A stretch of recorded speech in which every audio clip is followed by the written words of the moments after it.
Un lunes tenso en Jerusalén. Socorristas palestinos informaron que cientos de manifestantes resultaron heridos en nuevos enfrentamientos con las fuerzas de seguridad israelíes en la explanada de las mezquitas.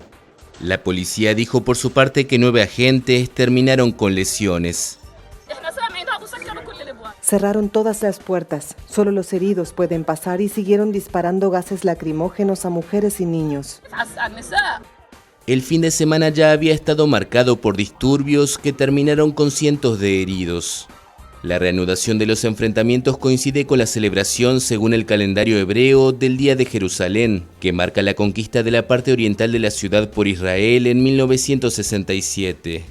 Una de las causas de la reciente tensión en Jerusalén Este es el futuro de varias familias palestinas del barrio de Sheikh Jarrah, amenazadas con ser expulsadas en beneficio de colonos israelíes. Estados Unidos, el principal aliado de Israel, pidió a los altos cargos israelíes y palestinos que actúen para poner fin a la violencia y expresó su preocupación por la posible expulsión de las familias palestinas. Por su parte, el secretario general de la ONU, Antonio Guterres, instó a Israel a detener las demoliciones y las expulsiones, conforme a sus obligaciones estipuladas por las leyes internacionales.